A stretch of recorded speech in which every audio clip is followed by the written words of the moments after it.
دوستو قدرت جو ہوتی ہے نا وہ کسی کیلکولیشن کے ماتحت نہیں ہوتی.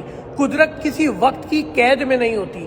قدرت کا ایک اپنا انصاف ہے، اپنا نظام ہے، اپنا طور طریقہ ہے، اور وہ ایسا ہے کہ انسان کے ذہن دنگ رہ جاتے ہیں، کیونکہ انسان اس وقت اور اس کیلکولیشن 2+2 اور اسٹریٹجی اور اس طریقے سے سوچ رہا ہوتا ہے، لیکن قدرت ایسا کر دیتی ہے کہ انسان کا دماغ سوچتا رہ جاتا ہے کہ یہ ہوا کیسے. اس کی میں آپ کو ایک چھوٹی مثال دیتا ہوں. اس وقت میں جہاں موجود ہوں یہ گاڑی کی پارکنگ ہے، یہاں پکی زمین ہے، پانی کا کوئی یہاں پر انتظام نہیں ہے، کوئی ٹنکی نہیں ہے، کوئی کچھ نہیں ہے. پیچھے یہ ایک شٹر ہے، یہ شٹر بند ہے. تھوڑی دیر کے لیے یہ شٹر کھلا.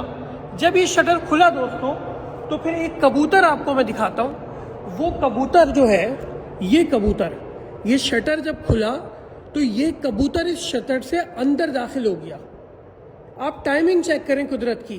یہ شٹر سے اندر داخل ہوا، اور اندر داخل ہونے کے بعد دوستو اس پکی زمین پر جہاں پانی کا کوئی آسرا ہی نہیں تھا، وہاں پر نہ جانے کہاں سے چند قطرے پانی ٹپکا تھا. نہ اس کی کوئی روانی پتہ چل رہی ہے کہاں سے آ رہی ہے. وہ یہاں آیا، یہاں سے اس نے پانی پیا اور اب باہر جا رہا ہے. یعنی یہ کبوتر پیاسا تھا، زمین پکی تھی، پانی کا کوئی حساب کتاب نہیں تھا.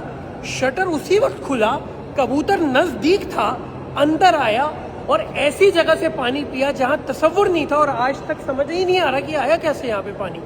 دوستوں ہمیں قدرت کے نظام سے ڈرنا چاہیے، اس پہ یقین کرنا چاہیے. قدرت کسی کا حق نہیں مارنے دیتی. تو آج جو ظلم کر رہا ہے وہ بھی ڈرے کہ اس کی گدی مضبوط ہوگی، کیلکولیشنز میں وہ بہت مضبوط ہوگا، اس کے سب کچھ کنٹرول میں ہوگا. لیکن جب قدرت کسی مظلوم کو حق دینے پر آتی ہے تو ایسا نظام کرتی ہے کہ انسان کے ذہن دنگ رہ جاتے ہیں.